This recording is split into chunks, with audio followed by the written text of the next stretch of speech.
everybody, it's Stacy and this is Molly, day 6 of her training. A couple of things I wanted to talk about today is suppleness, and that all starts on the ground.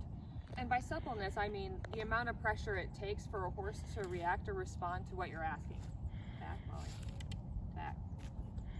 And when I go to get on a saddle, I want to know that I have a nice supple horse who is going to listen.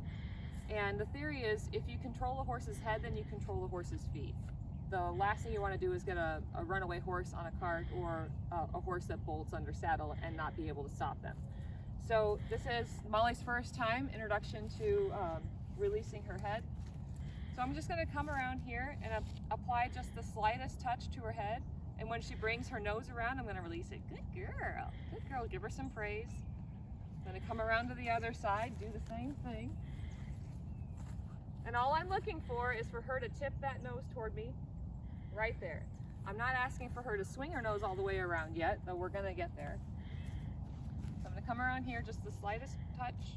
I don't want her, there, that's a good girl. I don't want her to swing her hips, so if she starts rotating, I'm just going to follow that rotation until she relaxes that nose toward her rib cage. All right, Molly. Oh. So again, the lightest touch. Good girl. Now the thing is, you want to start really light, the lightest touch, because if you go in heavy-handed, that's the expectation moving forward.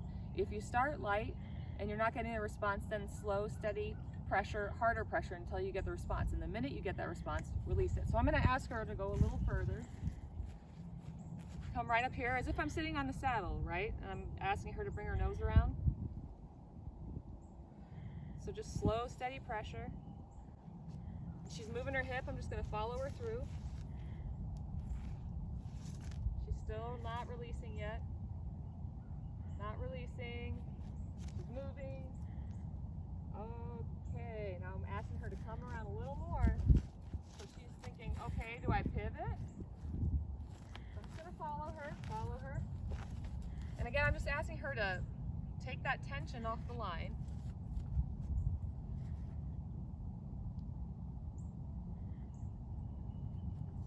She's still not getting it, so I'm just going to stick it out. I'm not applying any more pressure yet. I'm just asking her to come and meet me in the middle. Right there. So as you can see, this is her first time trying to figure out what I'm asking. And what I'm asking her is to give me her head, give me her nose. If you control the head, then you control the feet. So again, working both sides. I'm going to come around here and I'm going to ask her to bring that nose around a little further than I did last time. Good girl. And if you remember from previous videos, horses have a sensitive side and a dull side. 9 times out of 10, the left side, their left side, is going to be what's dull because we do a lot of work from that side.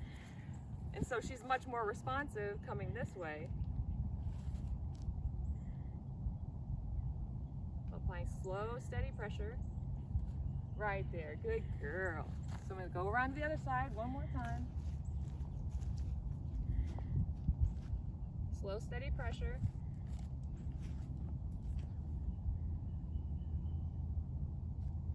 I don't want her to move. There you go, good girl. So the minute she's not moving her feet and she brings that nose around and there's slack in the rope and she keeps her head there nice and relaxed, then call that a success. And remember, progress, not perfection.